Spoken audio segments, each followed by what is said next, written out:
ഇതുവരെ കണ്ടിട്ടില്ലാത്തൊരു ചൂടാണ് കൊച്ചിയിലും ഉണ്ടായിട്ടുള്ളതെന്നാണ് ജനങ്ങൾ ഒന്നടങ്കം പറയുന്നത്. പുറത്തിറങ്ങാൻ കഴിയാത്ത അവസ്ഥയാണ്. ഈ ഒരു അവസ്ഥയിൽ പലയിടത്തും കുടിവെള്ളക്ഷാമവും അതിരൂക്ഷമായിട്ട് തന്നെ തുടരുന്നു.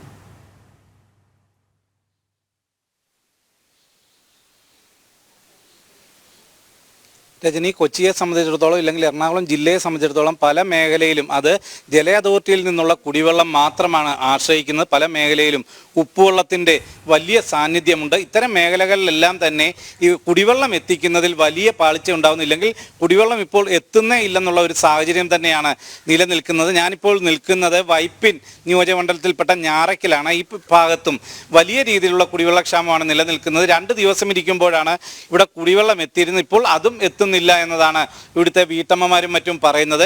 എത്രത്തോളം ദുരിതമാണ് അവർ നേരിടുന്നതെന്നുള്ള കാര്യം അവരോട് തന്നെ ഒന്ന് ചോദിക്കാം. ഇപ്പോൾ എത്രത്തോളം കുടിവെള്ളക്ഷാമമാണ് നേരിടുന്നത്? എത്ര ദിവസമായി ഇപ്പം വെള്ളം കിട്ടുന്നില്ല? കുറച്ച് ദിവസമായി കിട്ടാഞ്ഞിട്ടൊക്കെ. ഇപ്പം മിക്കപ്പോഴും വന്നാൽ കുറച്ച് വെള്ളം 2-3 കുടം വെള്ളം കിട്ടും. അത് ചാമ്പി എടുക്കണം എന്നെ സംബന്ധിച്ചിടത്തോളം. പിന്നെ മറ്റുള്ളവർക്കൊക്കെ ആണെങ്കിൽ ടാങ്കിലേക്ക് നേർമ വീഴണതുകൊണ്ട് അവർക്ക് അറിയാൻ പറ്റണില്ല. എന്നാൽ പോലും ഈ ജല അതോറിറ്റിയുടെ വെള്ളം അതിന്റെ വരവും പമ്പ് എല്ലാം കുറവല്ലേ? കുറവാണ്. ഒത്തിരിയില്ല. ഭയങ്കരമായ വന്നിരുന്ന വെള്ളം വരുന്നു. ഇപ്പൊ ഒരു 3-5 മാസം തൊട്ട് കുറവാണ് വെള്ളം വന്നത്. ഇപ്പൊ അതങ്ങനെ. അപ്പം വേറെ എന്താണ് ഒരു പരിഹാരം? പുറത്തുനിന്ന് വാങ്ങുമോ വില കൊടുത്ത് മേടിക്കാനുള്ള വഴിയൊന്നും ഞങ്ങൾക്കില്ല.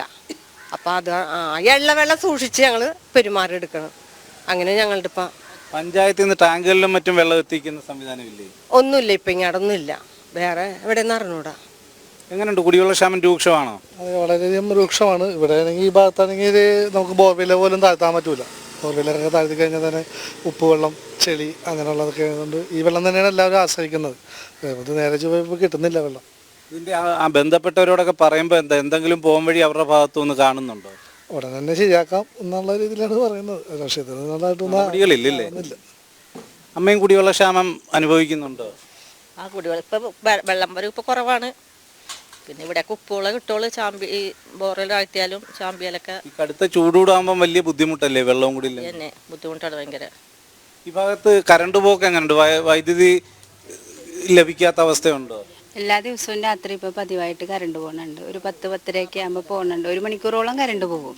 അപ്പോൾ ഈ കുഞ്ഞുമൊക്കെ ആയിട്ട് ഉറങ്ങാനൊക്കെ വലിയ ബുദ്ധിമുട്ട്? വളരെ ബുദ്ധിമുട്ടാണ്. കരച്ചിലൊക്കെയാണ് കുഞ്ഞുങ്ങൾ.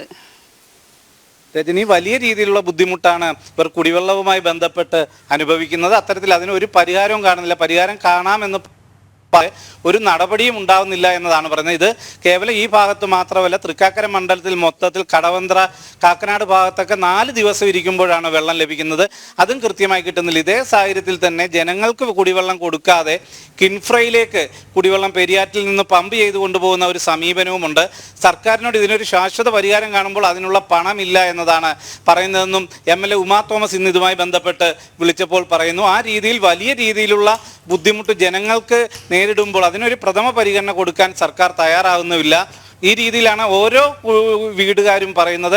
അതോടൊപ്പം തന്നെ ജനപ്രതിനിധികൾ ഇതിൽ വലിയ രീതിയിലുള്ള അതൃപ്തി രേഖപ്പെടുത്തുന്നു. അവർക്കാണ് നേരിട്ട് ഈ ജനങ്ങളുമായിട്ട് കാണേണ്ടി വരുന്നത്. അവർക്കും ഇതിന് പരിഹാരം തേടുമ്പോൾ ഒരു തരത്തിലുള്ള പരിഹാര നടപടികളും സർക്കാരിൻ്റെ ഭാഗത്തു നിന്നും ഇല്ല എന്നത് തന്നെയാണ് പറയുന്നത്. കുടിവെള്ളക്ഷാമം ഉണ്ടോ? ഉണ്ട്. ഒരു പാത്രം വെച്ച് വെള്ളം കോരിയാണ് ഞങ്ങൾ എടുക്കുന്നത്. നേരം ഇരിക്കണം. വൈകുന്നേരം വരെ ഇരുന്ന് കോരിയാലേ ചാമ്പിയൊക്കെയാണ് എടുക്കണത്. ചാമ്പുമ്പോൾ ഞങ്ങൾക്ക് വയ്യാതെ വരുന്നുണ്ട്. ഇപ്പം പാത്രം വെച്ചിട്ട് നീരായിട്ട് വീഴുമ്പോൾ അതിൽ നിന്ന് കോരിയെടുക്കും. പരിഹാരം ആരോടും കണ്ടിട്ട് ഉണ്ടാവുന്നില്ല. എപ്പോഴും പറയാം, ആരും ഇറങ്ങൂലല്ലോ. വെള്ളത്തിൻ്റെ ഇത് ഞങ്ങൾ കുറേ സമരങ്ങളൊക്കെ നടത്തിയിട്ടാണ് ഇപ്പോഴെങ്കിലും കുറച്ച് വെള്ളം വന്നിരുന്നത്.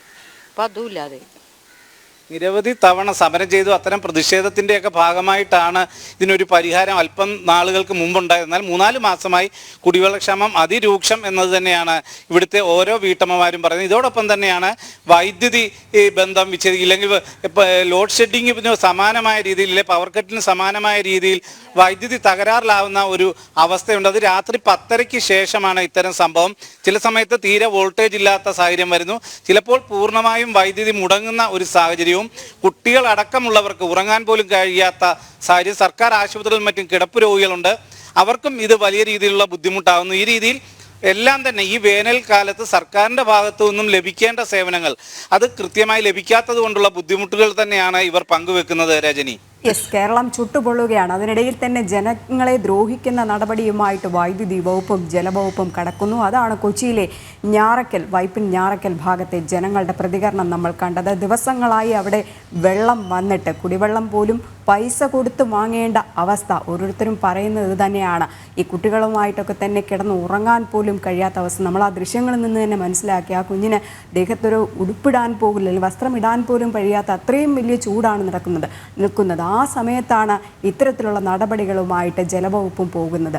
കുടിവെള്ളമെങ്കിലും അത് അവകാശപ്പെട്ടതാണ് ജനങ്ങൾക്ക്. പൈസ കൊടുത്തിട്ടാണ് കുടിവെള്ളം കിട്ടുന്നത്. അതുപോലും നൽകാതെ കിൻഫ്രയ്ക്ക് മറിച്ചു വിൽക്കുകയാണ് ചെയ്യുന്നത്. ഇതൊന്നും കാണുന്നില്ലേ സർക്കാർ? ഈ ഞാറയ്ക്കലിലെ അടക്കമുള്ള ജനങ്ങളുടെ ദുരിതം കാണുന്നില്ലേ എന്നാണ് ഒന്നുകൂടെ ചോദിക്കുന്നത്.